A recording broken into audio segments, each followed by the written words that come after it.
The senator from Tennessee. Thank you, Mr. President. I was on the floor earlier this week, and I made a point that I think is really relevant to the discussion that we are having today, as we are now looking straight into these proposals coming from the administration that would end up totaling $6 trillion in new spending. Now, that's not the annual appropriations, that is new spending. And the point that I had made was that we have to go back pre-COVID and remember what was going on in this economy. Everything was thriving, really thriving, and people kept talking about how great the economy was. In Tennessee, I had so many people that would say, you know, I have more money at the end of the month. And before, during the Obama years, I had too much month left at the end of my money. You know what? They liked having some money left over at the end of the month. And that economy that we had pre-COVID, that came about because of the Tax Cuts and Jobs Act, that came about because of the work of President Trump and Republican-led House and Senate, and indeed support from some of our Democratic friends. This gave us, our country, the most robust economy we had seen in decades, and unemployment had hit 3.5%, historic lows. Wage gains were at a record high. Pro-growth policies like that Tax Cuts and Jobs Act had set a new standard. We proved we don't have to tax and spend ourselves into oblivion to make a difference in the lives of struggling families.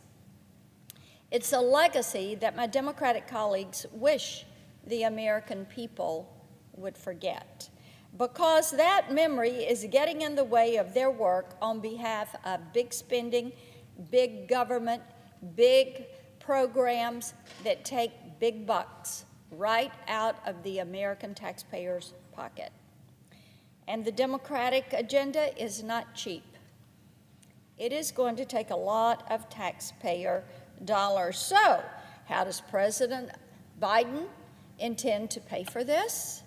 It's called a $2 trillion tax hike that targets all of the usual supposed villains, but that in reality would harm the very people that my colleagues across the aisle insist that they are trying to help.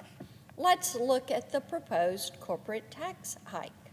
Corporations are the left's favorite villain, and they would certainly suffer under this scheme, but it's not the CEOs and the high earners that would feel the pain. As it stands, the proposal would impose a combined corporate tax rate higher than any other developed nation. Higher. Puts us at the top of the heap in tax rates. The only way American corporations would maintain their competitiveness is if other countries set aside their advantage, which of course we know would never happen. Not only will the Amazons and the Apples bear the brunt of this decline, so will nearly 1 million small businesses. We call them mom and pops, and they're organized as C Corps. Workers won't escape the fallout either. When the cost of doing business goes up, growth and investment stagnate, wages fall, and the people driving the economy suffer. That is right. This is going to hit Main Street in local communities where you're going to see small businesses that cannot afford to keep up with inflation, that cannot afford these high taxes, cannot afford increased regulation. It is your friends and neighbors who have these small businesses. They are the ones who are going to suffer. And why will they suffer? Because the Democratic majority never ceases to have an outsized appetite for the taxpayer's dollar.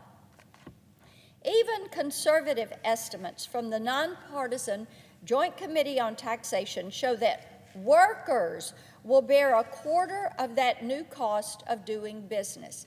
The worker, the laborer, they're going to have this on their shoulders. Think about it. Think of what you're doing to families. The view doesn't look any better from the owner's side. Anyone taking advantage of an IRA or a pension plan will see a bigger tax bill too.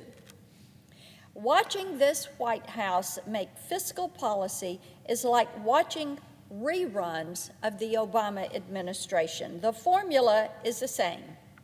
Pitch a big idea, sound compassionate, make a big promise. You're going to help all these people. And then send the bill to hard-working taxpayers. They do it every time. Increasing taxes is bad enough, but now they're demanding a bigger payout from struggling families and small businesses on Main Street in your community, and they're doing this in the middle of a pandemic recovery. They locked you down, and now they're going to push you down. They're going to shut the doors of your small business, your version of the American dream. Do they give a rip and flip? Probably not. It's all about getting the money to pay for what they want to do. It's a power grab. I would encourage my colleagues on the other side of the aisle to stop the madness, because we know this will cause irreparable harm to our nation's already fragile recovery. I yield the floor.